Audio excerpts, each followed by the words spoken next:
Tá, então eu seguindo essa mesma perspectiva da análise do discurso, né, eu vou olhar um documento que fala sobre ciência, e é o documento Plano de Ação, pode seguir, é o Plano de Ação 2007-2010, que produzido pelo Ministério da Ciência e Tecnologia, né? É um documento que se intitula Ciência, Tecnologia e Inovação para o Desenvolvimento Nacional. Muito bem, então, qual que é o meu objetivo enquanto analista de discurso? É ver qual é o sentido de ciência que esse documento produz. Ou seja, é entender o que o Ministério quer, pensa, imagina, idealiza e, consequentemente, financia quando ele postula as premissas e as ações que compõem esse plano, né?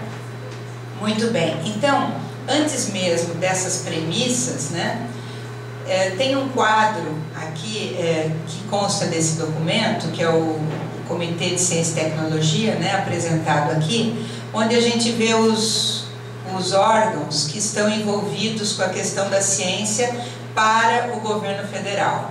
Então, vocês percebem que tem os ministérios todos, e cada ministério... Em seguidinho. Não, era o quadro que não tinha aí.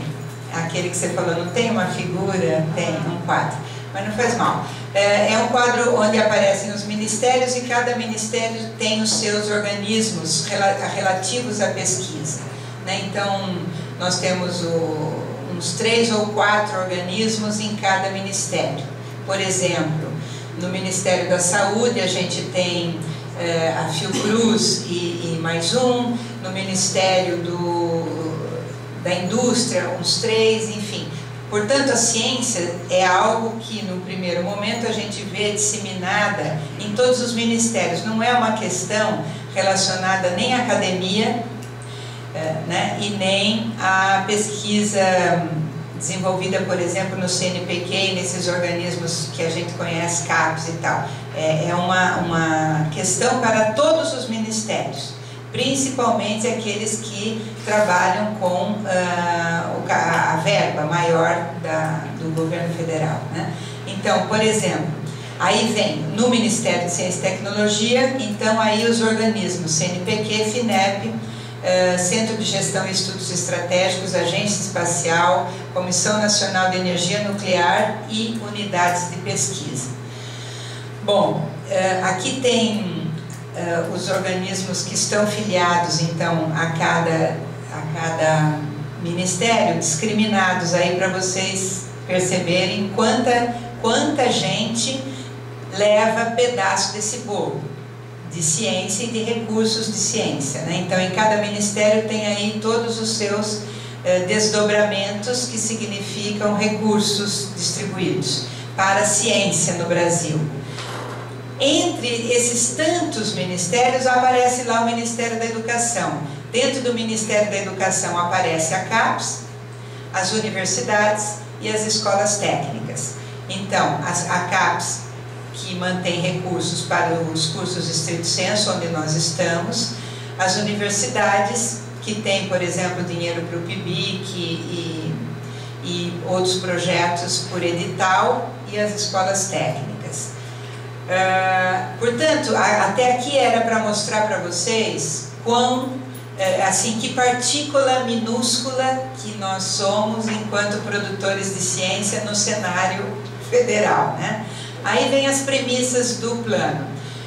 Primeira premissa: existe uma forte correlação entre o grau de desenvolvimento de um país e o seu esforço em ciência, tecnologia e inovação, expresso pelos investimentos em pesquisa e desenvolvimento e pela dimensão de sua comunidade de pesquisa. Então, aqui, a premissa já está relacionando o dinheiro, os investimentos em pesquisa e desenvolvimento com grau de desenvolvimento, né?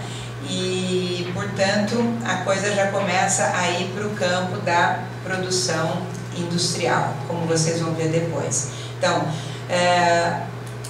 Isso sempre foi assim de alguma forma, né? O que é novo é a institucionalização, a estatização de uma posição política determinante para todo o pensamento científico nacional, homogeneizante, assumida em um documento gerador de políticas, de onde nada escapa e que constitui as condições de produção da pesquisa incluída na sigla PDI, né, que é Pesquisa, Desenvolvimento e Inovação, ou na ciência incluída na sigla CTI, Ciência, Tecnologia e Inovação. Bom, a premissa 2 diz que os países com economias desenvolvidas têm forte atividade em pesquisa, desenvolvimento e inovação nas empresas, financiadas por elas próprias e pelo governo.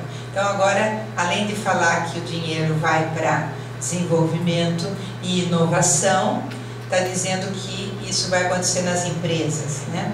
Preferivelmente. Aqui, na premissa 3, diz: alguns países mudaram drasticamente o seu padrão de desenvolvimento econômico por meio de políticas industriais articuladas com políticas de CTI, né? Ciência, Tecnologia e Inovação. Então, políticas industriais. E a premissa 4 diz: o Brasil encontra-se em situação intermediária no mundo, em termos de capacidade produtiva e acadêmica, mas dispõe de massa crítica para uma gradual aproximação aos níveis tecnológicos das economias desenvolvidas, né? Então, a nossa salvação é que nós ainda, de repente, né, podemos fazer parte dessa massa crítica que pode ajudar na passagem para uma política industrial de empresa e produção de riqueza, né? Vamos ver. Estão sendo identificados os esforços para formar mais doutores e mestres, especialmente para adequar o perfil dos formados às necessidades do país, com ênfase, em particular, olha lá, nos setores estratégicos como as engenharias e, o que eu quis salientar aqui, as áreas portadoras de futuro. Então, o documento vai começar a partir desse ponto aí a desenvolver a ideia de que há áreas portadoras de futuro, né? E essas áreas é que estão então alinhadas com a política de pesquisa, desenvolvimento e inovação e com ciência enquanto ciência e tecnologia, né? As metas de formar 16 mil doutores e 45 mil mestres no ano de 2010, estabelecidas nesse plano, serão atingidas em função dos recursos provindos para a expansão das bolsas e demais apoios para a pós-graduação. Esses esforços serão realizados concomitantemente à busca por substancial elevação de padrões de qualidade e eficiência da formação universitária de profissionais de pesquisa e desenvolvimento e inovação, voltados para essas áreas, né? Então, para as áreas portadoras de futuro. Portanto, elas vão cumprir ali as necessidades das empresas, né? Então, toda a política passa a ser essa, né? Então, nós temos aí, no mínimo, no mínimo estranho, né, pensar que nós, justamente nós, né, que somos os literatos, né, hoje somos os sujeitos que restaram para preencher o sentido de acadêmico, né, sobretudo, mas também o de pesquisador e o de cientista, sem adjetivo, que é o cientista que não é ligado à tecnologia, né? E é a pesquisa que não é desenvolvimento e inovação. Então, só pesquisa, assim sobrou para nós, né? Isolados politicamente, face à paciente e mordaz modéstia utilitária dos cientistas de arquivo que têm o futuro diante deles. O mais interessante é que essa fala não é minha, é do Pechet, e ele formulou isso em 72. Então, isso já estava acontecendo na Europa, né? Já estava acontecendo na França, o governo neoliberal já estava, como diz o Lúcio, mostrando as suas garras, né? Já estava fazendo a passagem para o liberalismo europeu, que agora nós estamos assumindo de braços abertos aqui no país, né? Então, Vemos a atividade dos cientistas hoje completamente determinada pelas condições de produção das empresas, da indústria, do governo. O resultado é medido pela aplicabilidade, utilidade e, em última análise, lucro, maior produtividade em menor tempo. Ou seja, inovação tem sentido de lucro. Em outras palavras, os sujeitos da inovação científica reproduzem os sentidos e valores do capital e são considerados portadores do futuro. Por outro lado, o resultado das pesquisas dos literatos não é considerado inovador. Ao contrário, é considerado apenas científico, apenas acadêmico. Eles, à revelia, ainda perdem tempo e dinheiro, refletem sobre a condição do sujeito, sobre a memória e, por essa e outras razões semelhantes, contraem o sentido de portadores do passado. Parafraseando Péchet, quando se quer liquidar os povos, escreve Milan Kundera, se começa a lhes roubar a memória.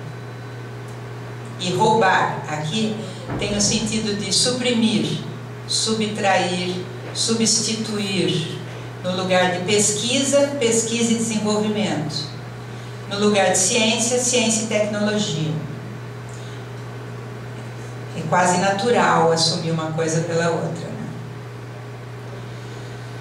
Então, de volta ao presente, a articulação do conhecimento considerado científico e do conhecimento não científico, da escrita científica e da escrita literária, do presencial e do virtual, do textual e do imagético, do institucional e do independente.